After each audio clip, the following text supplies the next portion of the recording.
We're not through yet. 7 days a week. You'll be amazed at what my Auric XL, even at 8.5 pounds, picked up. Call now. Call us now. Call us now. Call now, and I'll also send you my Auric compact vacuum absolutely free. Have your credit card ready. Hey, hello. Hey, can you hear me?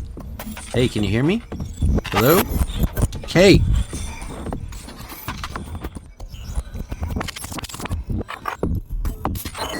Welcome to Emerging Tech Mastery, a show that demystifies cutting-edge technology like cryptocurrency, the blockchain, Metaverse, NFTs, virtual reality, the maker movement, artificial intelligence, machine learning, cloud, edge, and even fog computing. Strap in as we ride into the fourth industrial revolution.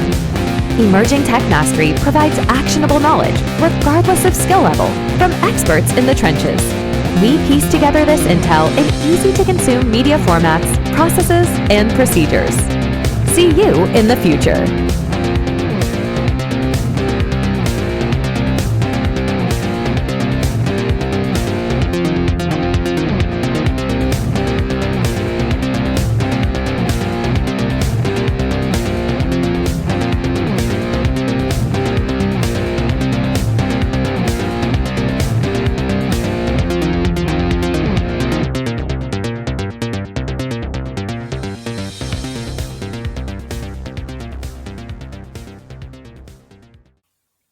Hello, everyone. Welcome to Emerging Tech Mastery. I'm your host, Aaron Mangal, and I'm here with an old friend and colleague and confidant and person I go to with anything regarding rare digital art, which are now being called NFTs. And his name's Joe Chiappetta, and he is a cartoonist. He's a comic book author, Silly Daddy Comics, and very well versed in all things arts and blockchain and many other things. Joe, thank you for being back. Great to engage with you like this again, as always. Oh, Aaron, it's always great to talk to you, whether it's recorded or not. It's always fun and invigorating. It really is. So man, I appreciate that. So quick blast from the past. We met at Ethereal, which feels literally like ages ago in New York. And so Ethereal was a, art and tech event put on by Ethereum based organizations. But Joe and I really hit it off right away. And it's funny because we were reflecting on our last chat. And one of the things I really want to tap into with this chat is the then versus now, because I was listening to what we were talking about then. And to some degree, Joe, I don't know if you agree, like I see a lot of those same potentials, but I think we've seen what's worked and what's not, right? Yeah, we've seen some of the things that we had been hoping for happen, and some things completely not work, and some things still yet to come that we've been talking about. So and that was back and we met in 2018. So, roughly 4 years ago. And it's nice to see the progress. It's very measurable progress. Ooh, yeah, I like the way you put that. Yeah, the measurable progress and real collections and real things that have happened that are wow, it's on that milestone list. People draw your timeline and there's a little dot. Oh, this happened this year. Plenty of things that, we may have to plot out one day nicely. But hey, before we jump into all the rare digital art and NFTs, let's go into you a little bit. Tell us a little bit about your background and how you got to where you are now. Sure. So I am originally from Chicago, and my parents raised myself and my siblings there. And then in just about 5 or 6 years ago, we came out to the LA area. And so I'm here, husband, father. I do a lot of ministry in the church, and on the professional side, a lot of cartooning and art and business development. I used to be in workforce development, helping people with disabilities get jobs. So I've been around. I started out as a traditional fine art painter back before the internet was a known entity. It wasn't, I don't even, no, this was the 80s. So yeah, the internet was not, no, I didn't know about the internet if it was even in existence then. So yeah, it's been quite a journey.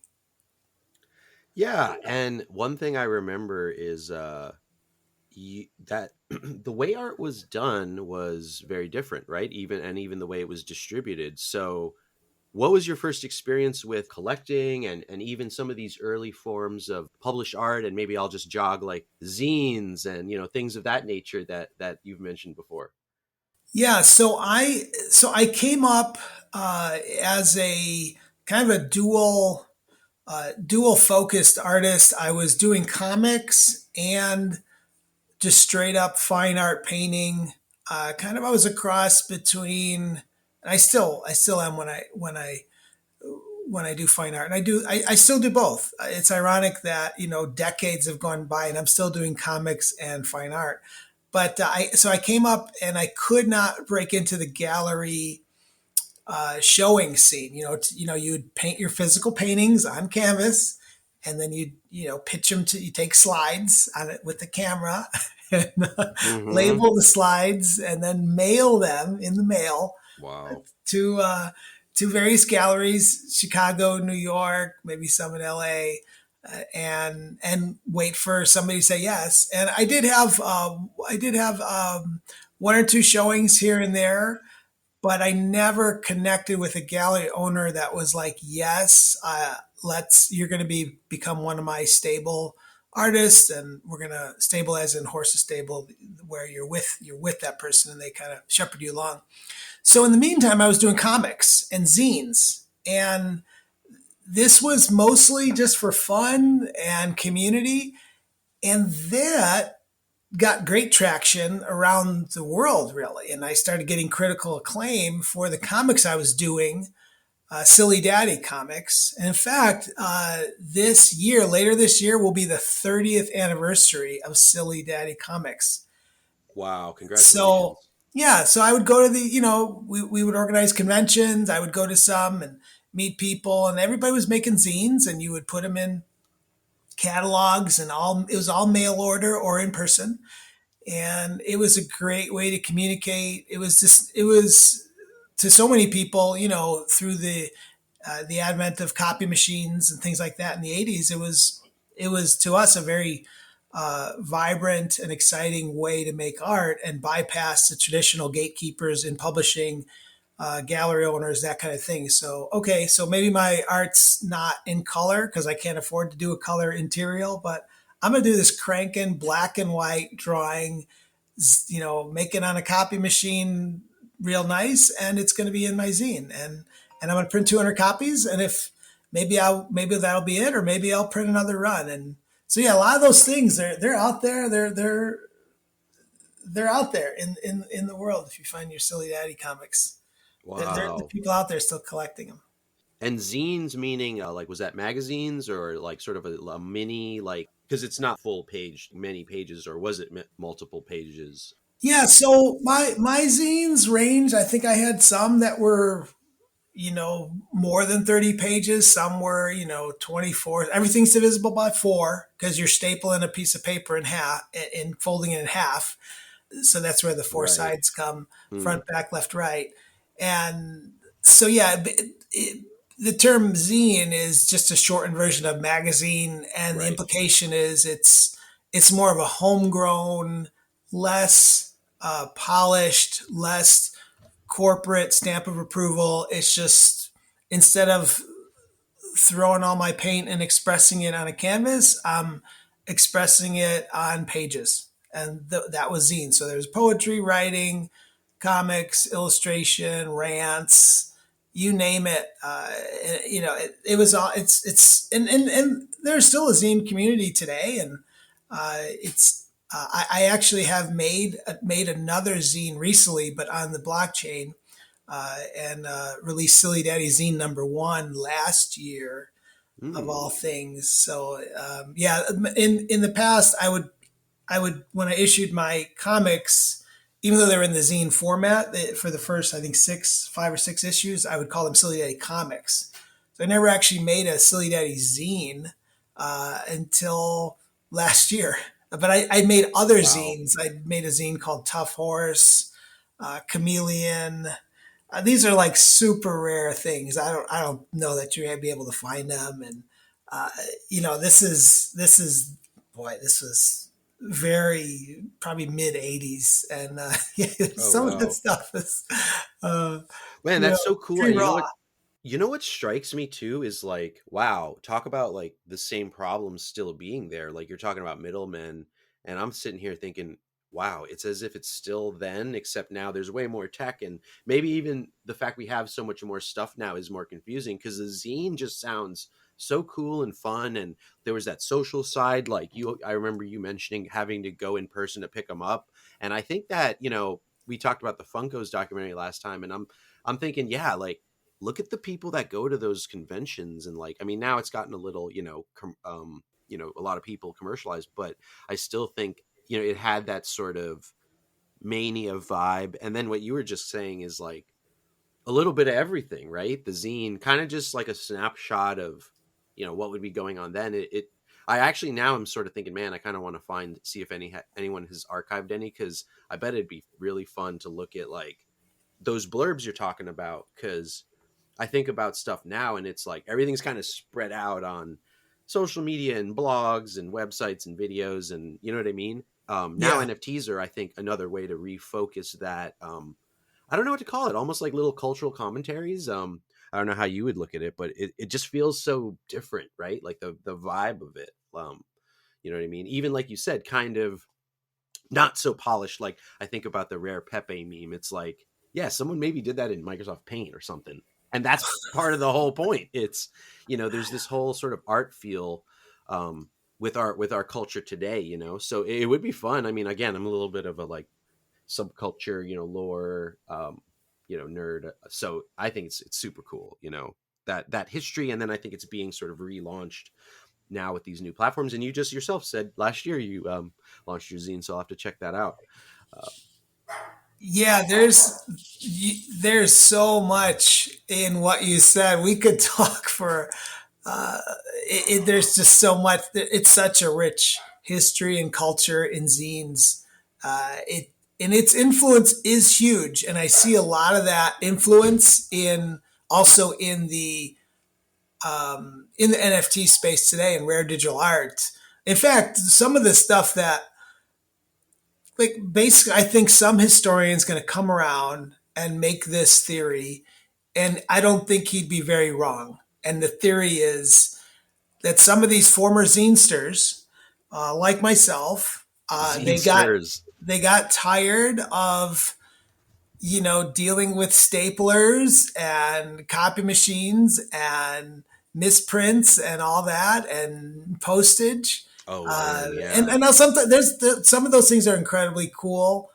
Everything in its time, like the Bible says. But and they just moved to the rare digital art space, and so their zine is basically serialized in each NFT piece that Oh they put wow. out. So, like for example, I Mm. think almost every piece I put out where the blockchain had a field to type in a description, not just a title, but another field for description, like I would fill that out. And there's at least one sentence that writes about the the artwork. So, and that's more of a zine mentality where it's you're not just absorbing visually eye candy, but you're also reading and thinking on that level. So in Wow. fact, when I do my current project, Art Vending Machine, which I'm sure I'll get to, I actually, one of the requirements for the artists that participate is they have to at least write one sentence about their piece. Hmm. And it's interesting. Some of these folks, they're newer because we also help emerging artists. So they've never written professionally about their work on that level. They just kind of make the stuff and try to sell it somewhere. So Right. helping people think on that level. My youngest daughter Anna, who's also an artist, she jokes about it. She's like, "Dad, how do you come up with these things?" Like she'll draw something and it's incredible. She's super. Actually, all my kids make rare digital art Oh, NFTs. They're all cool. super talented. But How so my cool. daughter made something and I said, so Anna, you need to make a one sentence description so that we can put it in the collection. And she's like, I don't know what to say about it. I'm like, you spent hours on this thing. You've got to have something to say about this. And I so why don't you say blah blah blah blah blah blah blah. I just come up with this kind of off the cuff sentence after looking at this thing for 30 seconds. And she's like, how did you do that? And to me, it's I realized, wow, I've been doing this for decades. So it's just titling things and descriptions. It's like a muscle that if you use it a lot, it's just easy and fun. So one of the funnest things is coming up with the titles. I just came up with something today for an Alien Worlds crossover that we're going to be doing with our vending machine, and it's probably going to be called this year. You're the first person to know this besides my wife, who we're collaborating with. It's probably going to be called the Alien Worlds Art Vending Machine Digger Deer device. Digger Deer device. So nice. You'll eventually see that later. Oh, very cool. Oh wow, that is wow. There's so much to unpack there. I know. But I think the main thing is that's interesting. Like as you were talking about the artist, like it's like almost like, okay, if you think in images, then like now you're like, okay, right, think in words about this. It's almost like, huh? Like they're so deep in that one approach, and I think you could even draw a parallel with like techies, or like some type devs, like they're a little tuned into the like machine, and then it's like, oh, dealing with normal situations. So I think there's something to that. Like, we're using like a different intelligence or part of our mind. So you find that it just is like, it sounds like the zines were almost all naturally including that. So you've kind of pulled that out and said, look, let's, make sure we create like that around the art. I would agree. It also adds something nice for the user who's also trying to figure it out. And maybe we are not as good visually. So the words kind of maybe give us a little bit of direction. So that's just me as a art spectator, Yeah. And it reminds me of what we call the one of everything guy. So when I used to, I basically kind of upgraded from the zine world to the more, what the rest of the world regards as more professional approach, where you actually go to a printer and, print the comic in with a color cover and, the same size as other comics. So I did that for years too with Silly Daddy for some of the later issues, and then put them out as graphic novels. And then they won awards and stuff like that. And so I would do that and then promote them going around the world, San Diego Con and, the like, San Francisco, Chicago, all around. And there was this guy that would come to the convention, and we called him the one of everything guy. So if he liked you, oh my God, he would buy one of everything every time he saw you if he didn't have it.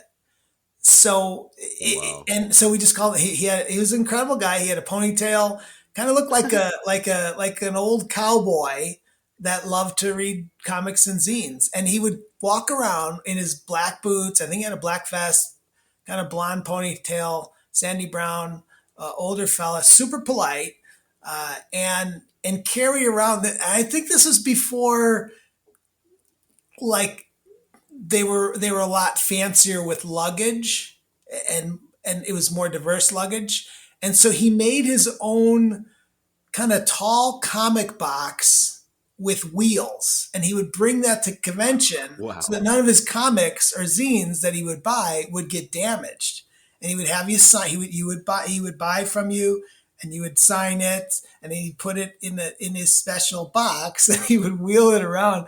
I mean, this was a couple decades ago, so I often think about when we talk about this stuff, I wonder what happened to the one of everything guy, and where's his collection now, and would he be as fired up about rare digital art as he is about zines? Because it is a lot of the same spirit. Right. Forget the corporate gatekeeper. Let's just get this stuff out there. This is what I have to say. Here I am. Boom.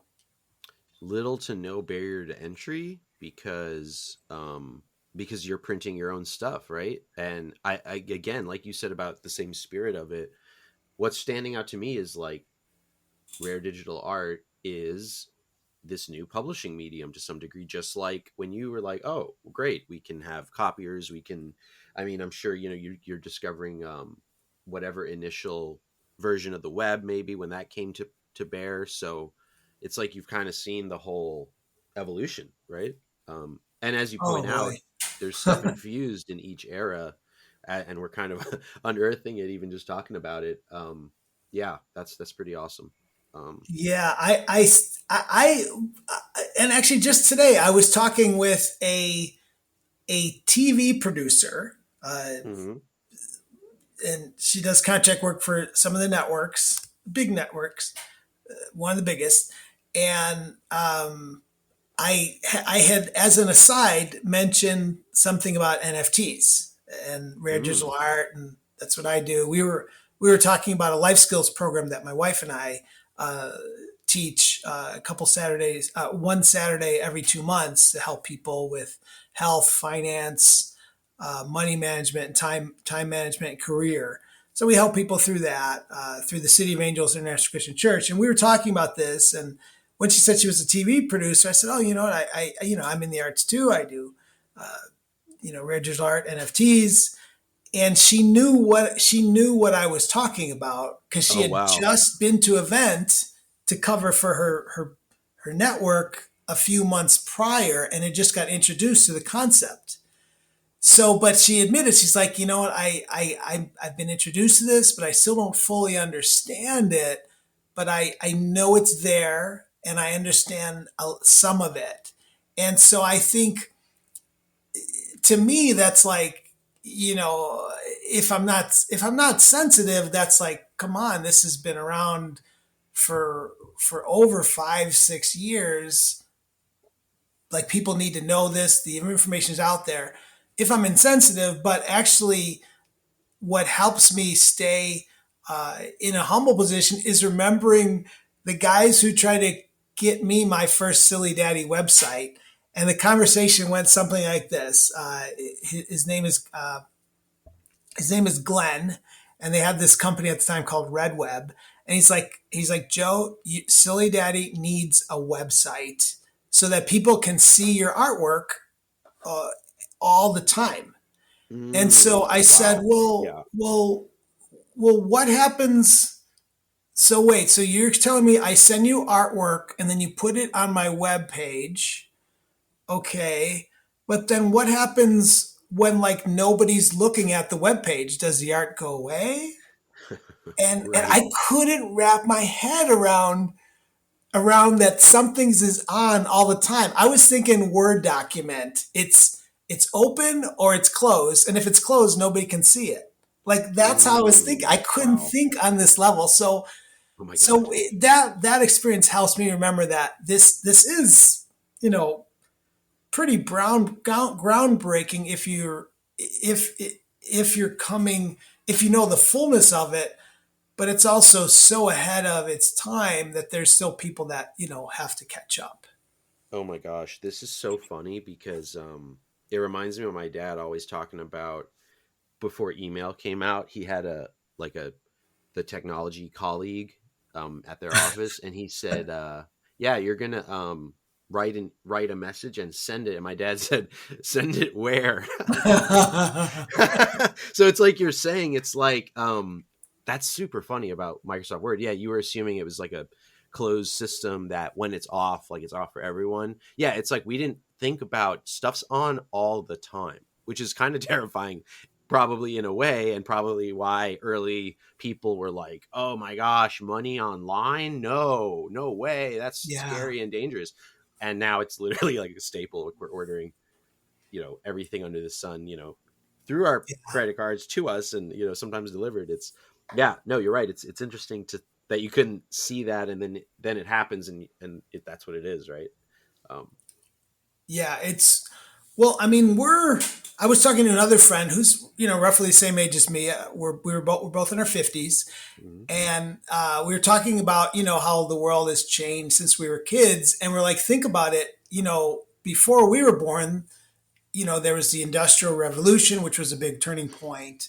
But Mhm. then during our lifetime, there's been three major technological upheavals, one with, cell phones, the other with the internet, and then this new thing that people aren't even clear that it's a technological revolution yet, worldwide consensus, but it is, which is blockchain.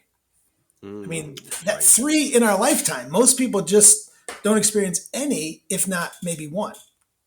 We're already through 3 of these things.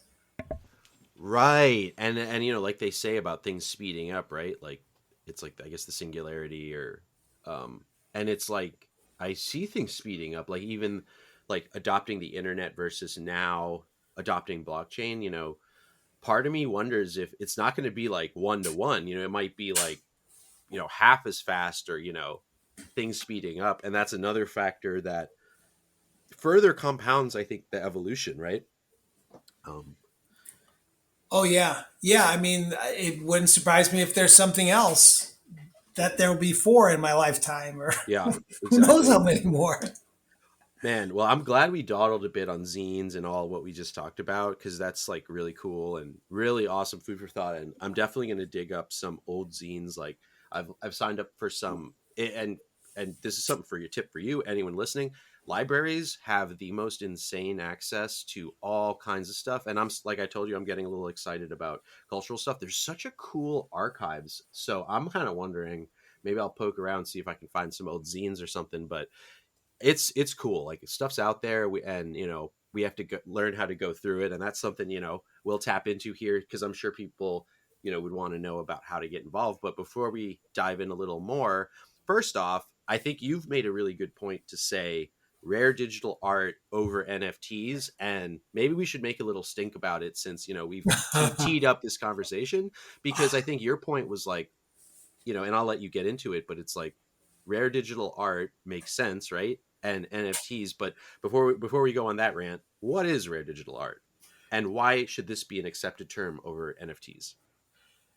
So, rare digital art is one of the many terms for art that is tied to a cryptographic token. In other words, it's tied to a blockchain ecosystem, a blockchain network. And the idea is the token, it becomes the proxy that allows for that art to be traded back and forth. So let's say I draw a picture of you, and then I issue it on, let's say, the Wax blockchain, and I issue it as an edition of only one, because since Bitcoin's programmable money and they issued a limited supply of 21 million, well, you could issue it these rare digital art items in limited supply of 1, or you could issue it an edition of 10. So let's say I just do this 1 of 1, and then it's the drawing of you, and then now let's say your let's say your mom buys it. Okay, so now your mom buys that token, and now if she buys it from me, now I don't have the token. It's not like, oh, there's a copy on my computer and your computer. The token, because it's on a blockchain, moves from my address ownership to her address ownership. And so that token is the proxy for the ownership of that digital art. So we've just solved how to trade digital art without how to trade really any digital item without having to trust anything other than the network. So there doesn't need to be a middle person that you go through. And this way, when I say proxy, in other words, somebody who has authority to do things on behalf of somebody else. So in other words, like if I'm dying, I would write something out that says that my wife now has proxy to make decisions for me. So in the same way, when I issue an NFT, a piece of rare digital art, I'm issuing it the proxy, so to speak, to the token. So now whoever is the token holder for that piece of art can now trade it. they don't have intellectual property rights, but they can sell it, they can auction it, they can have bragging rights, they could really do whatever they want with that token. In many cases, they could even send it to an address that nobody owns anymore. Nobody has the keys to, so in effect, it's like burned, it's gone. So that is what rare digital art is, and that's actually also what on a larger category that can be anything. So that could be a game item. Imagine like a card game, and the card is the image of a card, and but it's as a in the form of this token, as in a non-fungible token. So in other words, it's unique. It's not fungible like a dollar bill is. A $1 bill is the same as any other dollar bill. With this one, it's unique to. It's non-fungible. So that's why this term NFT. I think people just caught on to the term NFT because it's short, it's catchy, but it's not really. It's. I don't think it's the best term. But I think because it's caught on, that's what people are using, and I use it too because that's what many people understand. But rare, the term rare, I think is more descriptive of what we're talking about. And when we say digital and then art, because an NFT can be anything. An NFT could be a game piece. It could be a piece. It could be a poem, a music file. It really could be a token that's like a DeFi token or a ownership token or a DAO, decentralized organization voting token. Those are all NFTs. So to me it's much more specific to say rare digital art, or sometimes people use the term crypto art. There's No, and that's a great distinction. It's still playing out. Right. And also what you made me just realize is, like, as you pointed out, NFT could be a lot of things, but rare digital art, as you said, is, I'd say, most of what NFTs are right now. And a lot of like potential with the game items, and sometimes maybe there's crossover. That's where it gets a little weird, right? Because it's like my digital collectible card could also now become a part of some game, and I haven't even fully wrapped my head around that. But just really quick, I got pulled up a definition here of non-fungible token from Merriam-Webster: a unique digital identifier that cannot be copied, substituted, or subdivided, that is recorded in a blockchain, that is used to certify authenticity and ownership as of a specific digital asset and specific rights relating to it. And I think you said that in a very similar way. And what came to my mind was like power of attorney, board member, manager of a company or something, a president, CEO. It's like you're sort of in charge of the checkbook, so to speak. When I say checkbook, I mean the token, right? Like you could sell it, or you could like lease it, or you could keep it, or you could possibly even borrow against it one day, store it, use it as a store of value.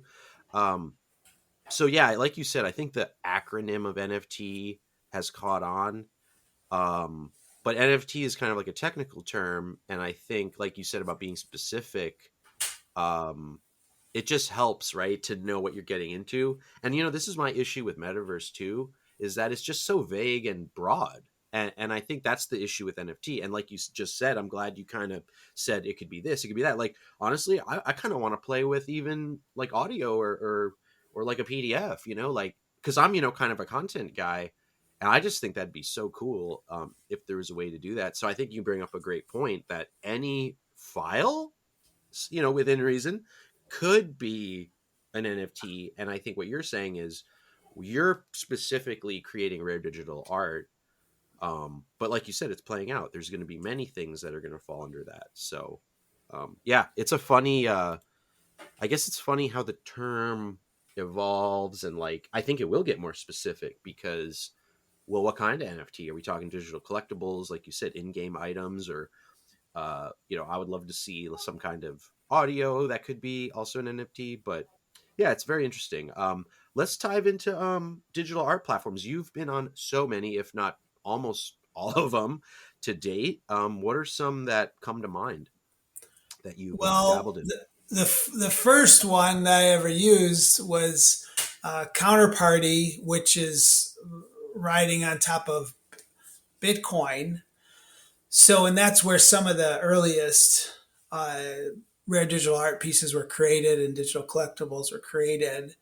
And that was through the Crystals Craft collection that Everdream Soft, who also makes Spells of Genesis game, issued. So they created a way.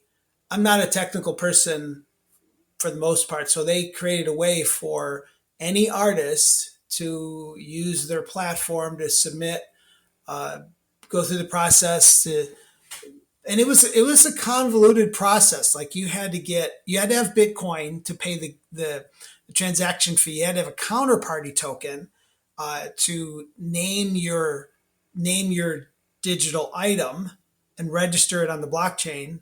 That's like basically counterparty is like a second layer that runs on top of Bitcoin, and it's still operational. It's still great.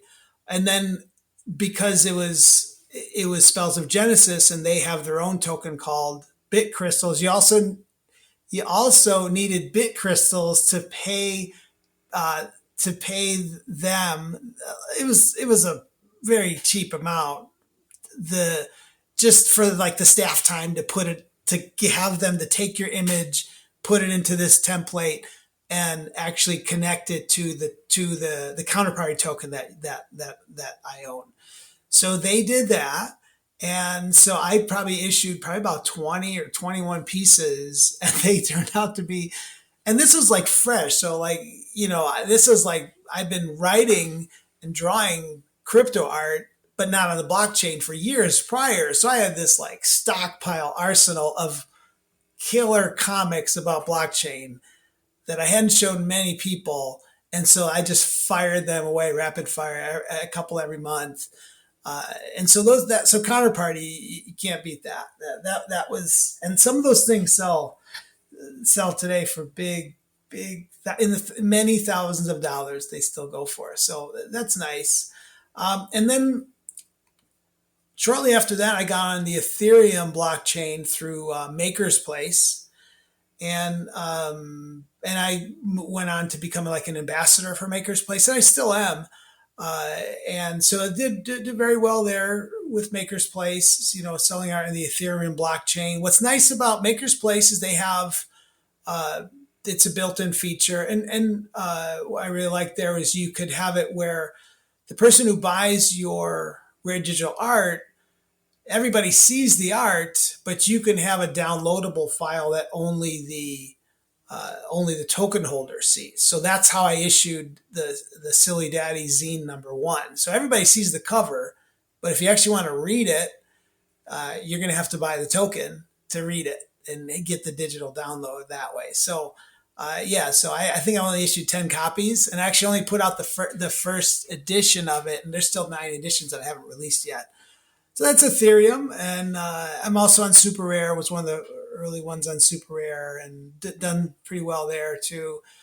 And there's then my thinking is those stuff needs to be user friendly and affordable for entry level people, because I think the growth in any industry, people need to be able to try it, and it can't be this exclusive thing that's just for the rich, because there's that's a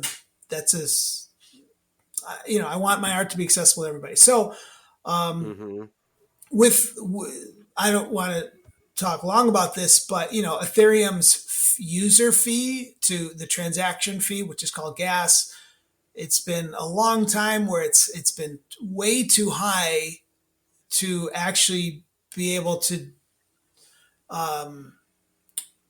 to make it sustainable. So I think if they don't fix it soon, it's been going on for over a year, this issue, where just to issue the art, and I'm prolific, so I can issue a lot of art, and it's all different, it's all high quality, but you could pay sometimes $50 or more just to put the art out there. And again, that's not Maker's Place, that's the Ethereum blockchain. It's a network issue. They've been trying to resolve it. It's not resolved yet. Right. So meanwhile, was looking at other solutions and blockchains, and I really liked the. I was already active on Steam, and Steam is another blockchain that used proof a different technology, different governance system called proof of stake or delegated proof of stake. Mm-hmm. And long story short, that worked to make things fast, and where there was not a transaction fee, a noticeable transaction fee. You're using resources on the network, and there's a way to manage that without you having to actually dish out money for it. So I like that. And then the same guy who started that was part of a team that created the EOS network. And so I started to help co-found a gallery on the EOS network called Pixios. I have a bunch of digital art there, rare digital art there that has, I think, almost all of it is sold, and it's some groundbreaking stuff there too. In fact, one of the first parodies of trash art is something that I initiated with Rob Ness, a friend of mine. And so we did a parody of his other piece called 64 gallon trotter or something like that. It was like a garbage can from, that he put out there, and it got a lot of publicity as trash art. And then I did something called 64 gallon toddler, and then Rob Ness worked on it with me, and we released that, and that was a fun thing to do there. The thing though with EOS was there came out a lot of problems with their governance, like how the blockchain actually works, and there was some infighting, and so it really from the EOS network, it slowed development and progress. Meanwhile, some people took that EOS IO software, the same software running the EOS network, and they created their own version, and they can because it's open source. They didn't steal anything, and they called it Wax. And I started to notice while I'm on the Pixios project, wow, Wax is doing this. Wax is advancing in this. Wow, Wax is, and I'm like, so it's the same stuff. It's still no transaction fee, super fast, and I'm just like, this is like what they're doing is exactly what I've been wanting to do all along. And then they're bringing in, major brands, and that's just going to increase user adoption, which is great. They're Godzilla, Hot Wheels, Garbage Pail Kids, Tops, baseball, all kinds of stuff. So I'm thinking, you know what? And then I noticed some of the EOS games, various games on EOS were moving over to Wax, and it was then that I'm like, should I move over to Wax? I'm starting to think, and with every week, month that goes by, I'm seeing advances in Wax and not much in EOS, and I'm just like, I need to make a switch. So actually, I put out a few pieces on Wax, I think in 2019, and then I still waited a while. Maybe it was 2020. They were still maturing the way that they actually issued rare digital art there, but there's pieces out there that I put out there. I'm sure somebody's going to hunt them down. There's 2 pieces I released out there in the very early days of Wax, and they're good comics. But then I waited until early 2021, and I'm just like, okay, this Ethereum stuff, the network's still bogged down. On principle, I just can't pay a gas fee. I know most of the stuff will sell that I put out on Ethereum, but I just on principle, I can't participate in this at this time. I hope it comes back. I still believe they'll eventually fix it, but it's not fixed yet. So I went all in on Wax, and so I released a lot of my own art on Wax under just a collection called Joe C Sketches, and then I I've always liked leading communities and helping people grow and stuff like that. So then we came up with this art vending machine concept where I would basically bring in other artists besides myself, some that were, OGs in the space who've been around like myself, to mentor new artists or emerging artists, or mid-career but haven't really broken through. Maybe they've hit some walls and barriers. So we do a lot of mentoring, and we release stuff in wrapped packages, kind of like when you buy a baseball card pack. You don't know exactly what you're getting, but you know it's going to be a player from that year. So it's the same thing. We say who the artists are in each collection, and we release them in wrap packages. And some are very rare, some are more less rare, some are a wide range, but it's all high quality artwork. And I'm loving it. We did 2 series last year, series 1 and series 2, and we're releasing series 3 at the end of February. So I'm full steam ahead. Wow, that was actually a really awesome overview of what usually I feel like it's really lost in explanations, what you just the issue, a lot of people don't like EOS, and I think you really just touched on one of the big issues with the governance. And then the number 2 issue was, Block 1 got whacked by the SEC, and I think and they did settle, and I think they didn't get called something that would mess up their future regulation wise. But I think part of the deal was, like you said, about the development slowing down. There might have been, I don't know, there's stuff we don't see. They might have had to agree to certain terms, maybe they weren't allowed to develop. And I think people don't understand that, and they just look at price and they're like, this is terrible. And then it's well, this other coin goes up so much and it's great. So I think people need to really, separate price from what we just talked about, how the tech's working, the fact that Wax basically cloned EOS is the way I look at it. And they basically have their own governance, right? The same thing as EOS, but see, they're managing it themselves, and they're putting their own sort of it's almost like a government, right? It's like their own government. They manage it how they want. And so it's kind of like they're maintaining their own infrastructure based on that EOS.io software. Right.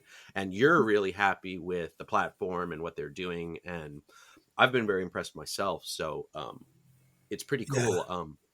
Before we talk about maybe how artists could, break in, I actually thought of this question before we started. How do you think through preparing your collections? Because, here's something I've been pondering and I've talked to people about, which is, okay, super rare, you're going to only have one of one, right? Maker's Place, maybe you have more, because the way I see it is Ethereum based blockchains and platforms, you pretty much have to charge more to make it worth your while, even to make it you can't really do you couldn't do a $10 piece. It's $10 art piece, $50 gas fee. So my take on that is that's why Ethereum has become this sort of high end, high level people that can afford to pay that, right? But I think you pointed out, hey, there's a whole world out there, and you've clearly been very aware of that from getting your international claim early on. And that must, you must be thinking about them too. Well, what about international people? They can't afford $50. That's a lot of money in some countries. And I think people forget about that being in the West. Hey, you're in Southeast Asia or, somewhere else. Might not have that. And so that's where I think these other options are great. But I still think, it begs the question, how do you think it through? You want to maintain your fine art quality, but then it's well, how many units do you do? And I just want to know, what's your thought process there? Because I haven't really seen any clear definition, and maybe it's because there isn't, but I'm just curious what your thoughts are on, how many units do you create? And are some sort of cheaper than others, so to speak? And what's that based on, Yeah. So there's 2 things I want to address from that. Hopefully I won't forget the latter. The former has to do with the quantity of things. So in each collection, there's many. I think in every collection we released so far, there's many, at least 30 or more one of one pieces in there. And in the upcoming collection, there's going to be a similar amount. I'm still actually tweaking the numbers. It might be a smaller collection because we want to get to the point where we can do this um, once every 2 months. I'm not promising that, but I might be able to release a new series once every 2 months. I'm still with each pack release. I'm kind of oiling the machine to see how we could be more sustainable. Where at the end of it, I'm not like exhausted and want to take a half a year off because it was so much work. So there's that. But I want to say something about television. All right. So when television was new, like there was only a few kind of elite people had a television, and everybody was still used to radio. So slowly the televisions start getting cheaper and cheaper, and then eventually more programming's there. And so then eventually it kind of reached a critical mass where everybody can own almost everybody can own a television. So now that's like nobody would even question that. What do you mean you don't own a TV? I know there's people that don't because of the internet, but let's just pretend this before the internet. All right. So the whole idea is everybody can participate in this. And TV is not exclusive. And again, this is before cable. So that's what I remember. If you had your antenna, everybody can participate, and you had a TV and you had electricity, you're in. All right. So traditionally, because art has been physical, yes, everybody can participate if they can go and find where the art is, but there's only going to be one owner unless we're talking about like prints, physical prints. So this rare digital art changes all that, where it can be like TV, where everybody can have one, everybody can participate, and everybody can own one. And so some of the art that I issue is like that, where there's, there's one NFT where I did issue like I think 10,000 of them. One I issued 1,000. It could be more if I wanted to. Most of my NFTs, rare digital art that I issue is much less. It's more like between an edition of 1 to an edition of 200, somewhere in that range. It varies based on how many people I want to be able to own this at the same time. And some of it is market driven, like how much do I think I can get. But actually some of it is, this is really good. I don't care about the money, so I'm going to make this affordable for everybody, and I'm going to make a bunch of them. And I can do that. And so I think before all this, there used to be kind of like set rules, like, no, you don't sell your drawing that you spent 5 months on for $10. You sit on it unless somebody gives you hundreds, if not thousands. Now, like there's always been no rules, so to speak, in the art world, but now there's even less rules. And that's exciting. Yeah, it's like everyone's kind of becoming like, look, there's an element of everyone playing like the Federal Reserve or economists. Like, you are creating your own tokenomics, whether people realize it or not, by deciding how many units, how much. It's amazing. And then you're talking about the packs, which is even more interesting. It's like, let me put my art collection in the like randomizer 5,000 and turn them into this other thing, which, by the way, the thing I love about packs is you're actually creating kind of like, you're creating like to me, it's super dynamic because it's one thing when it's wrapped, like, right? Like I bought some Major League Baseball cards just to play with the experience. So I bought a pack, and then it's a pack. I could just leave that for 5 years, right? It's a pack. It's on the blockchain. It's a pack. Well, when you open that pack, it's now the cards in the pack, and the blockchain's like, yep, no longer a pack. Reality is gone, right?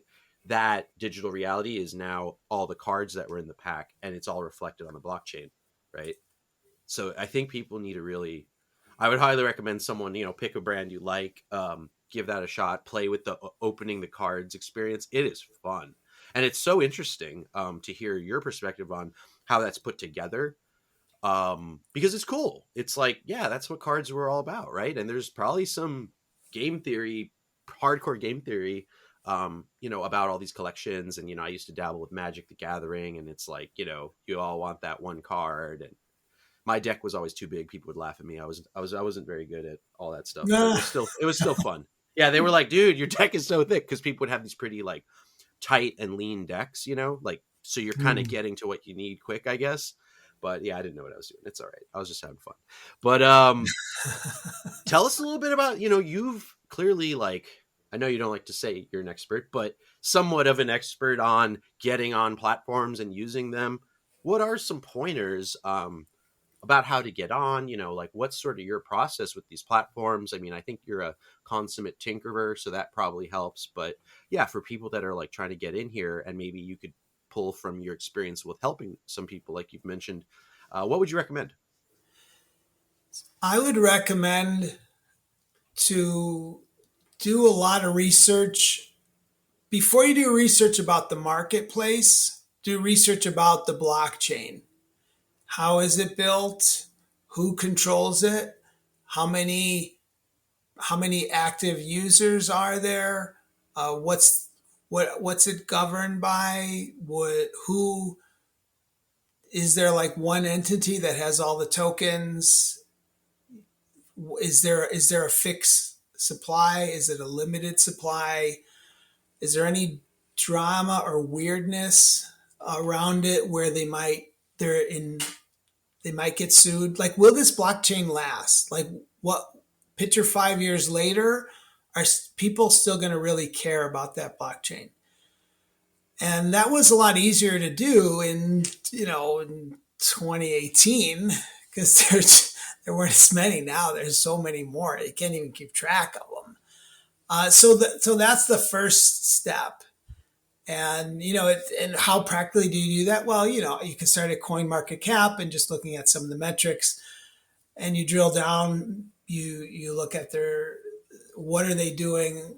What are people in the community doing in Twitter? How diverse is it? Does the values of that blockchain reflect your values?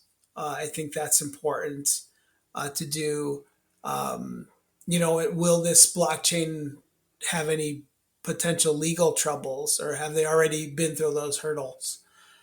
So looking at that, and then the next step is looking at, okay, so what are the registered marketplaces out there? Is it just one? Are there many? What are the steps to get on it? And then thinking about my customers. So my customers, how hard is it for me to tell my physical customers that normally buy my stuff to transfer over and get a digital wallet? And do they have to pay a transaction fee? So then they have to also understand and navigate that, or do they need a separate app, a separate download? Is it different than a password, an email password? Am I storing something else? Where do I store it? What happens if I lose my password? What are keys? Like, all those things you have to think about. What are people from the more traditional non-blockchain world coming in? Like, is it easy to use? Is user adoption there? And so then if it's there, then the next thing is, who else is on the marketplace? Is it a supportive network? Or is it like everybody's kind of out for themselves and nobody's helping anybody? Or is it, more of a community? And is it flooded? In other words, you will not be seen if you put stuff out there. There's no randomizing button where you could just kind of see stuff randomly on the marketplace's homepage. You're basically going to be marketing it all yourself, and you're on your own. So those are some of the things to look at. And then the other thing is just will your art look good in this marketplace? Like, do the people that are the token holders existing, will they care? Will they care about your stuff? So those are just some top things that to think about. And for me, almost all of those things like perfectly fit. Actually, all those things perfectly fit right now. Only one blockchain, which is Wax, and so that's why I'm there. Yeah, you wow, there's so much there. I think just one thing I want to touch on is like you pointed out about being seen. I think people should understand this concept of whitelisting. It's not like you put your stuff on there and it's guaranteed. Like first off, a lot of like Maker's Place right now I believe is invite or you have to apply, as are a bunch of others. So like you said, it's like, okay, barrier to entry, Wax, no barrier to entry. But keep in mind, if you're not whitelisted, you won't appear on the main screen. So you'll have to sort of self-promote your link to your collection to your own people, which I think is great. It's like zine vibes, right? You're printing your own thing. Yeah. You got to tell your own people, hey, you got to put in a little more legwork, but but the fact that you can do it, I completely agree.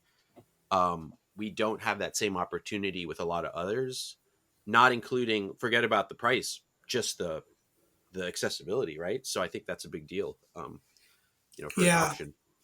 Yeah, and I think the really nice thing about Wax with whitelisting is you can still be seen. Like, you could, like, basically somebody off the street right now can just get a Wax wallet, and just with an email address. So now they have a Wax wallet, and then they could go to an Atomic Hub, and they can upload an image, make a template, make a collection, a schema, and issue their art there. And yes, it won't be seen by default, but it's still out there in that link to that sale page they could send to anybody. And there are people that, can it's just a click box where you just click, allow me to see whatever it says, allow me to see projects that aren't whitelisted. And that's fine too. So basically everybody does have access. Literally everybody with the internet and a computer has access. So that's huge without a gatekeeper. And that's very huge. And then the other thing is,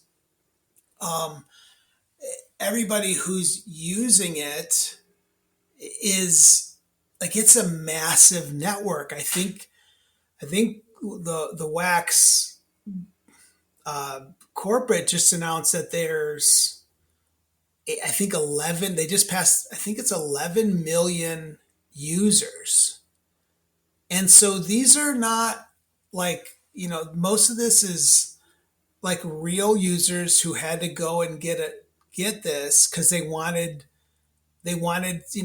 art vending machine or whatever, Hot Wheels, or like, I have people contacting me, how do I get a Wax wallet, and just go to this link, and they don't need me to walk them through it. It is as simple as getting an email address for Wax. So they've solved that. So that barrier to entry for rare digital art, for getting set up, it's effectively gone, which is nice. And then the other thing is that these, Atomic Hub, some of the other groups, Nifty Blocks, they're working on solutions to make the whitelisting process more streamlined. But keep in mind that there's a reason why people are doing that, and that's because they're, as a website, they are accountable to whatever government they live in, and so they can't allow somebody to just come in and take Marvel Comics covers and create an NFT collection that they're selling, and unless it's actually Marvel Comics issuing those things. So there's some legal things that they've got to make sure that they're covering. So that's where the whole whitelisting thing comes in. But they've solved that solution because you can still be on there and just not whitelisted. So you can still market an unwhitelisted NFT. I have friends that for a while they were not whitelisted, and like Mitzi's NFTs. She's a friend and a fellow uplifter. We both have a gallery, different gallery in the metaverse called the Uplift World, and so she has incredible NFTs, and I collect some of hers, and many I received before she was whitelisted. So people are, it's like, again, at full circle, it's like the zine scene. Yeah, you're not going to be on the cover of the latest Diamond Comics catalog that all the distributors get, but you can still get out there. You can go around that, and that's what I love about this. I'm glad you clarified that, and I definitely was. Yeah, that's what I meant to say for sure. Is like you don't get your featured listing like on the front page, but you're there. You are findable, and if you send me the link, we can go there. It's almost like a public TV access kind of vibe, except it's not even owned by a studio. Although I guess you could say Wax has kind of put it together, but it's very like you can plug in, and as you pointed out, smarter navigators will understand. Yeah. And you just understand that those non-whitelisted are more unfiltered results. But I think there's tons of really cool stuff to be found, as you pointed out, with your friend. Oh yeah. Oh yeah. Yeah.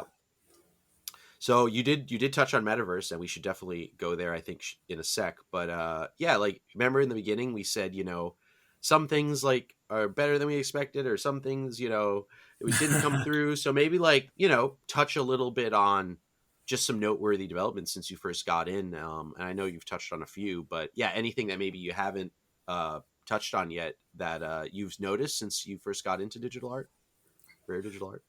Yeah. So with rare digital art, I didn't touch on this much, but I've issued them and others have videos, so like a music video, a song, experimental videos, MP3 files.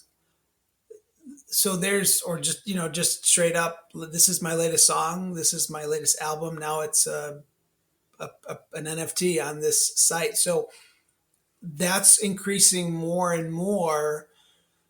And I see it, really see it as expanding to anybody who's a content creator will eventually be in this space, issuing stuff in this form. And we're actually here now, but not so many don't know it yet. This isn't just for visual artists. So imagine, somebody who's a dancer. They could, they have a special performance that they have the rights to. They could take that video and upload that to, either any site that's going to stay up there, and then connect that to a token and issue that. And so this can be a way for people to monetize, trade, promote. They could send gifts, send these things out as gifts, and it really is going to change the way so many people that are already digital natives already do things. Great. Yeah. Thanks for sharing on that. How important would you say building and participating in community is in this space? It's, unless you come in and you're already an established rock star, it's huge. Like so it's good business, but it's also good humanity, so it's just good for people. People want to connect. And I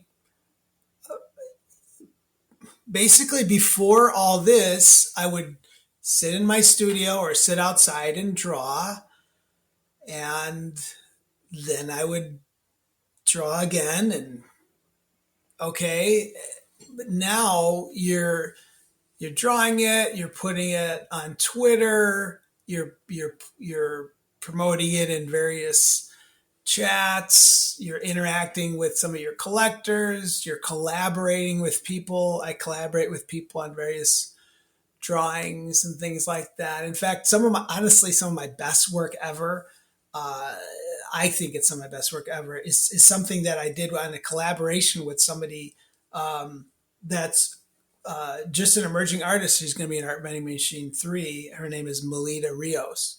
And like, that's fun to be able to work with other people and exchange ideas. Like this Art Vending Machine 3, because I'm communicating, collaborating with people, and some of the folks in here are friends from the Dada.art network that I'm a part of. One of the fellas, Marco, who's been in all the series, Marco Zubak, he also does something called crypto skateboards on some other chains, and he's a skater too. And I every now and then, especially when my daughter was little, I would skate with my daughter, and so he's like, hey, why don't we bring this to Wax and do some crypto skateboards on Wax? And so I agreed with him at the end, in the middle of series 2. I said, yeah, the next series, it's going to be Art Vending Machine Crypto Skateboards. So we call it Art Vending Machine Crypto Skateboards and Other Things That Fly. So that's the theme of series 3, and that wouldn't have happened without me interacting and having phone calls and with Marco and seeing his studio, and even we pulled his mom into the previous collection. She does art as well, and this is how you make friends, and I keep circling it back to the zine scene because it's basically the same thing but with electricity. I like with electricity, right? With like our sci-fi, crazy futuristic tech. We haven't even touched on, like, or I guess we are going to start touching on Metaverse. It's probably a good segue, but like, imagine AR, and I mean, yeah, VR for sure, but it's like AR is like is going to be something that could be overlaid on our reality. It's going to be fascinating to watch it unfold. And yeah, I love what you said about it's not only good business, it's good humanity. Like, wow, that's so powerful. And I think it's easy to forget, get lost a little bit in the tech and the noise and the excitement of, again, and that's why I kind of point out, separate a little bit from price if you can. Because, Wax isn't looking great price-wise today, but like nothing literally has changed. If anything, the more I learn about stuff, the more excited I get. You pointed out the number of users, and there's that you just reminded me of a tip, blocktivity.info, and I'll include some in the show notes. Incredible site, and I'll send it to you as well. You know who's number one on that? It shows which blockchains have the most transactions. Wax, number one. It's gotta be Wax. It's crazy. It's like, whoa. You can see who the real movers and shakers are on apps like that, and everyone's obsessed with CoinMarketCap, and that's great, good job. But hey, look at transaction volume, and then talk to me about what's really happening. And I think that's where you really start to separate yourself from understanding like the value. And we have these markets and money involved, and a dollar sign and a number, and that's really caused a bit of chaos at times. So it's so refreshing to kind of hear your reactions. This is real stuff from the field. You're doing more, you're collaborating more, you're having a good time, making new friends, as have I. So it's a great reminder for me to tap into the fun part of it, right? So speaking of fun and worlds and communities, what is the Metaverse, and how is that related to digital art? Well, I did a comic, and it's a guy, it's a kind of an old guy, and he's like, so basically the Metaverse is just the internet, right? And that's partly true, but there's a little more to it. So that comic, I can't remember if I released it as a rare digital art piece yet, but if not, you'll see it in series 3. But here's what the Metaverse is. Here's what I think it should always be, but it's not always that. So and it exists. It does exist now in what I would call very early stages. So it is a online virtual world where you operate and move around using an avatar, and you can interact with other people in this world in real time and communicate either by voice, or by text. I'm talking about like at very minimum. And I think also at very minimum, you can also own things in this 3D environment. So in other words, it could be that you own a certain portion of the land parcels. So anything on your little corner of it is, you can build stuff on it, and you could display your art, or you could put up your manifesto or whatever you want. You could build structures there, and you could build games there. And the land, it would be nice for the land to be tradable. So like actually in many metaverses they are. So like, for example, I have a virtual 3D gallery in a metaverse called the Uplift World. And it's a metaverse built on top of Minecraft. So you got to get Minecraft on a PC, the Java edition. And then you go into this world, and you could ride a roller coaster that I've built, but it's a crazy roller coaster, and it's atypical, and you ride through artworks. And so you're going on an art tour while you're riding a roller coaster. And there's traditional exhibit spaces there. I say traditional for 3D, where it's also like a room with 4 walls, and you look at the art there, and you can do that. And then we also have a space there. Since Minecraft has monsters that you fight and they could kill you virtually, I also have a place called the Brawl Gallery within there. And what that is you have to fight through a kind of gauntlet of mazes and monsters. And if you survive, then you get to see some of the art that's in the Brawl Gallery, hence the name Brawl Gallery. So I think things like that are going to be more and more normal in what we're calling the metaverse. So it's what it really should be is an exciting environment that's virtual, and there's digital ownership represented in these things, and there's some sense of simulated community.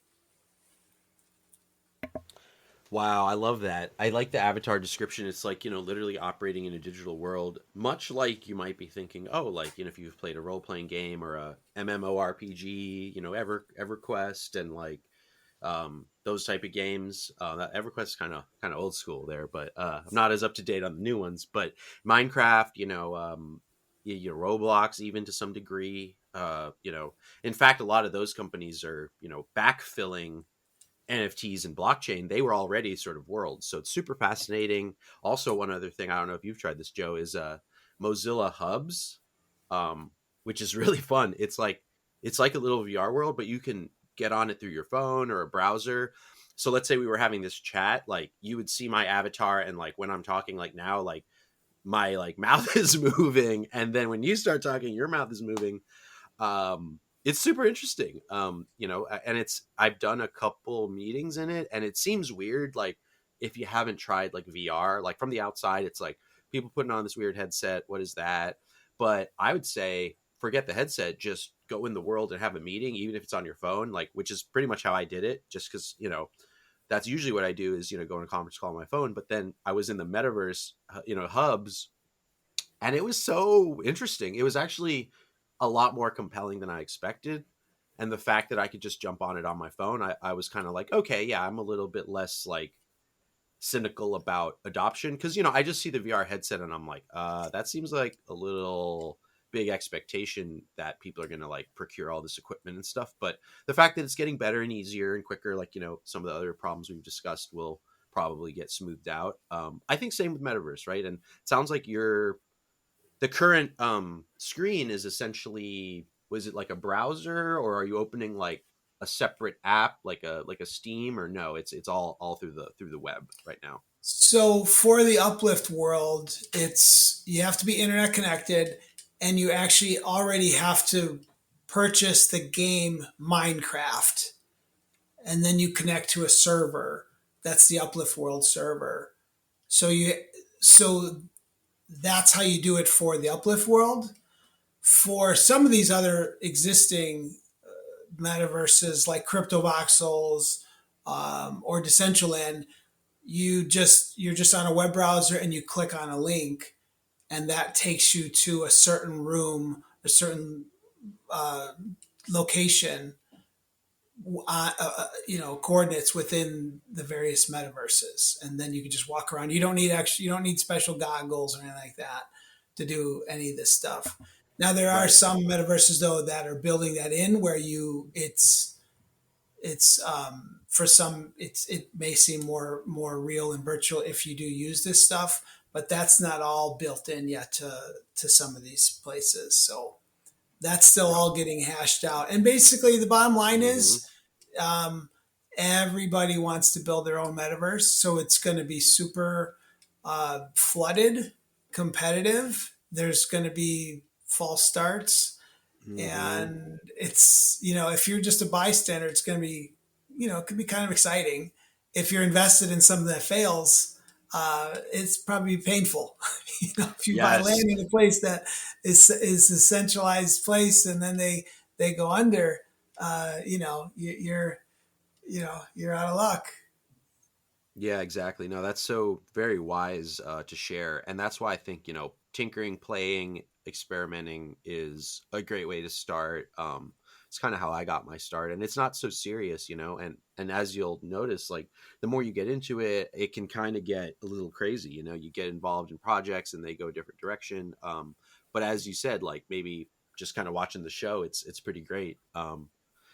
So was there anything else that I didn't ask you about that you wanted to go over? I mean, we covered some awesome ground and we kind of went deeper in areas I didn't expect, but I'm glad we did, namely zines. But yeah, like anything else that's on your mind that I didn't touch on? Or yeah, a couple things, and this has been great. So the definition of fine art is basically, it's supposed to be traditionally is typically visual art that is meant to be looked at, observed, experienced, and it has no other functionality, as opposed to craft art. So like a quilt that was sewn, and it's an amazing, equally visually stunning piece, but you could also use it to keep warm. So it has another functionality. So traditionally fine art has had no other functionality. Now with rare digital art, fine art, like some painting that I drew that's going to be in Art Vending Machine 3 coming out at the end of February, can also have an added functionality, which literally slaps the face of the definition of fine art, which you don't have another functionality.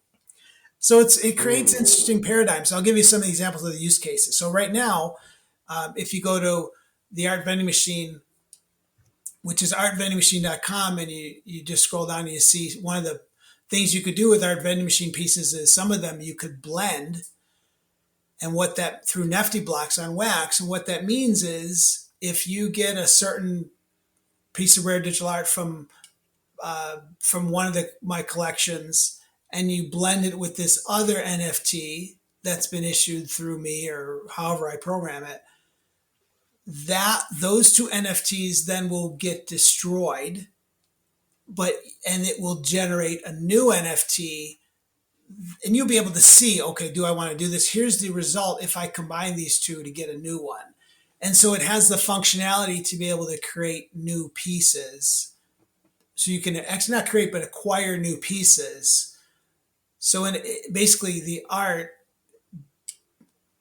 is the doorway to the use case to get other art. So that's one thing, use case through Nifty blocks. And then the other thing that's pretty exciting is there's currently right now it's a metaverse, but it's more of a not a 3D metaverse at this point, but it's a game called Alien Worlds, and it's I believe it's the most popular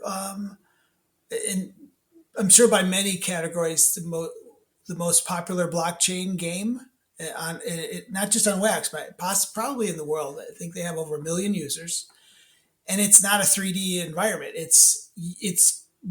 Currently it's like a card game, but with a lot of different functionality. These rare digital art pieces are cards, and you mine things with it.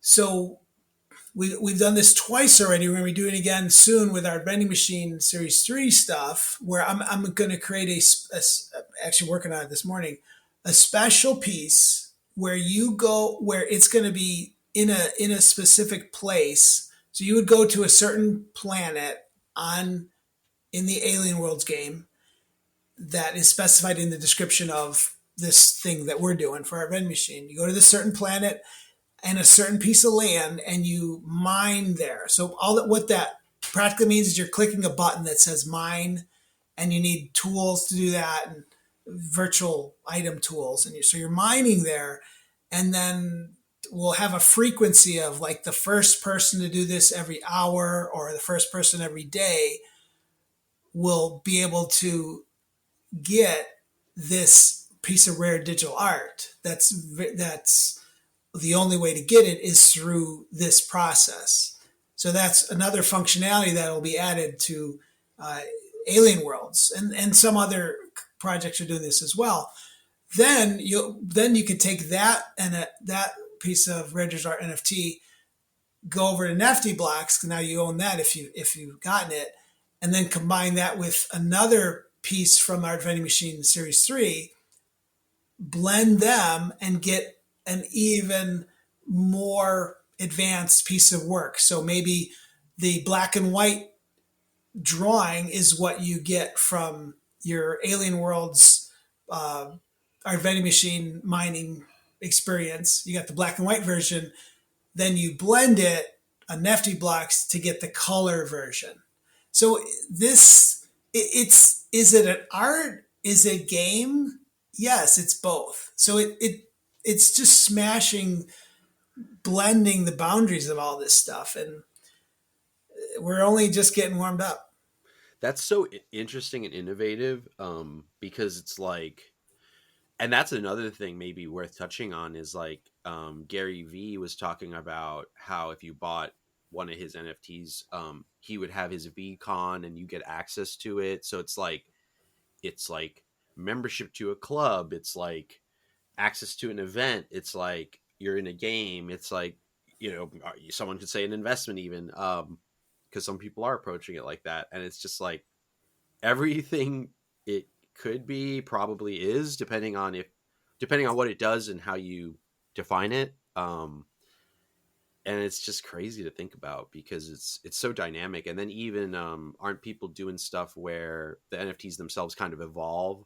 So it's not a dynamic like painting on the wall like a lot of people, kind of indicate, oh, it's a JPEG on your desktop. It's like, yeah, but it could change. It could become a part of this other thing. It could, your card builds a mech warrior of NFTs and you're one component, like it, right? And then that mech warrior could be a part. I mean, you could almost go fractal and just keep building bigger and bigger stuff. I'm sure someone's going to push the limits on that.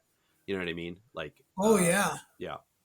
I left out a whole phase on Ethereum where you were. I did this through one of the sites there. It was called cryptographics, where I would create elements for a piece, different elements. So I'd create 50 different individual separate elements. In other words, 50 different layers. All right. And sell that as a package. So now somebody can buy that package of elements. So maybe it's there's a tree, there's a vase, there's a profile, all these different elements in various layers. And now I'm going to buy somebody else. Let's say now another artist creates some different elements too. So let's say my daughter Anna creates a vase, a car, something else in her style. and somebody buys that pack too, then you merge them together and it randomly places those all together, kind of like a soup, mixing it together. And then you hit create, and now it's a brand new composition that's been created by me in this hypothetical thing, Anna, and then the person who created who clicked the button, and that's the NFT. And so that was going on. I think 2018 we were doing that, and then Async came along and even advanced that process even more. I'm not on there, but I've seen some very impressive things at Async. All this is on Ethereum, and there's other things going on too with crypto sketches. Still don't rule them out. That was all vector. You would draw vectors, and the vector art, you could see it, and the vector angles are recorded on the blockchain. So in a sense, the art code is on the blockchain too. So, I mean, it's just exciting stuff. And then just finally, I'm just grateful that, we could take the time to talk, and I hope everybody will get a Wax wallet and be ready. February 26th at 9 a.m. Pacific time is when the pack release comes out. The Art Vending Machine Series 3 will have at least 15 different international artists, including some crypto art OGs and emerging artists. And it's going to be a great series. And I can't wait to see what the future holds for all of us. Oh man, without a doubt. Incredible chat. We went pretty deep. I still kind of feel like there's so much more to cover, which is exciting. Because like when we first chatted, I think we definitely felt that way. But now it's kind of like, finding a platform that's really awesome. And, what you just talked about, it's like crafting. Like I was just thinking about, like in an RPG or something, you make different weapons. You can like increase something or create some kind of spells or even like potions and stuff.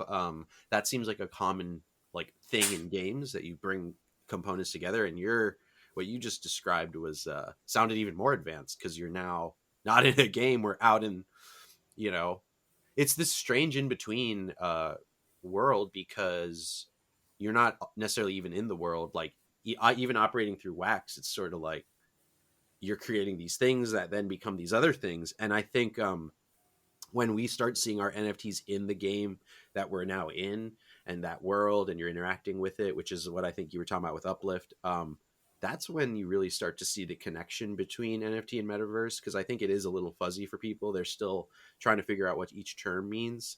But I think it'll make sense, especially when you just use it and see it. Like, exactly. I mean, that literally could replace like all the chatting in the world. But I will say that tinkering and then listening to this kind of chat will probably be like good reinforcement, because it kind of makes things make sense. And so I think that's kind of something that stood out to me was, hey, plenty of tinkering, and good reminder on the Minecraft Uplift. I definitely think that's worth trying. I mean, that's like a metaverse working now, and look at all the vaporware out there and people just, promoting stuff with off of like, like we've seen with ICO times, like, promoting off white papers and slide decks. So yeah. I love following stuff that works now. I mean, that if anyone takes anything away from this, stuff that works now, run, not walk towards that, in my opinion. Yeah, that's true. If it doesn't work, it's a theory.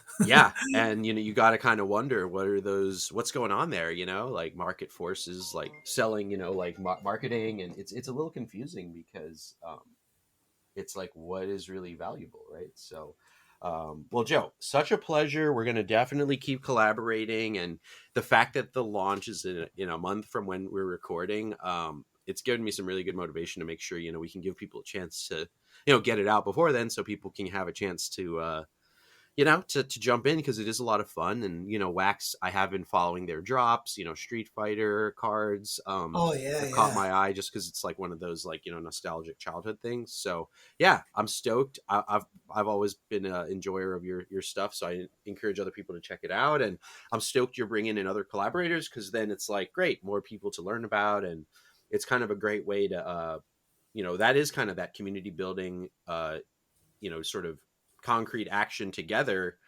selling work together, creating work together, and then we us spectators can learn about others too. So no, it's really cool. Just always something new to learn. Really enjoyed it, and so how do people get in touch with you, and what types of people, if any, are you looking to connect with or collaborate with, or what's sort of your what's your preference there, and all that.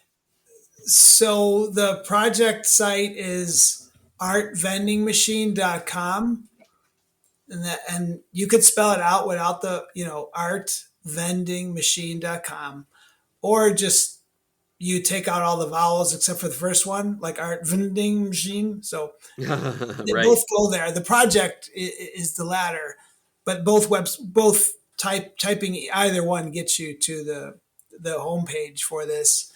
And so that's where the link, once the drop is ready, will be there. And you could also, from there, you could also get to Series 1 and Series 2 and buy those on Wax, because they're still out there as well from Series 1 and Series 2. Those packs are really cool too. And then for more frequent updates and interact, you can find me on Twitter, and I'm Joey Chips, like potato chips, but Joey Chips. And I put out a lot of updates there, a lot of previews, and it's a great platform. Awesome. Yeah. Thank you for sharing. You always share so much. And I'll be sure to put up some great show notes here so people have all the resources we discussed, nice and organized and easy to follow. And definitely check out Wax Cloud Wallet. Super easy, super quick. Maybe if not too many people hit me up, maybe I'll send you a card. But who knows? Maybe, we get a lot of attention here. So it's a crazier time now, right, Joe? It's not those early quiet days. People are coming. People are here. Companies want to come. Big money wants to come in. I mean, I heard Kevin Rose, who created dig.com. He works for some VC firm, venture capitalist firm. You know what he said? What? They're buying NFTs for their portfolio. And I believe it. Oh, I believe goodness. Like literally like Bored Apes or all those like big hypey Ethereum projects, like VCs consider that a legitimate portfolio piece. So like let that sink in. If we venture capitalists in Silicon Valley who have invested in the most innovative companies in arguably the world are buying rare digital art, super high end. It's probably like a play as far as like the NFTs it's like art, right? Art's known for holding its value, and it is absolutely somewhat of a tool, even used by the rich to, hold value. And I mean, art is actually kind of a big deal. Like when you really think about its like connection to us as humans, and they find old art from a war and stuff, and it's like a big deal. Like countries are like, yeah, you better send that back to us, or if stuff gets stolen or fraud is done, like people are getting in huge trouble. And I feel like it's easy to miss how important it is, right, to our existence. So I think it's a great niche. As you all can tell, we're all really excited about it. Oh, absolutely. Yeah. Art is just incredible. It's an incredible way to communicate and express, and it's a language, and so many people speak it. Absolutely. Well, thanks again, Joe, and we're going to talk again real soon. All right. Thanks, Aaron. Yep. Appreciate you. Thank you. Bye.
Hamster Coin, and then there's Cobra Coin. And what could Mongoose Coin do to Cobra Coin?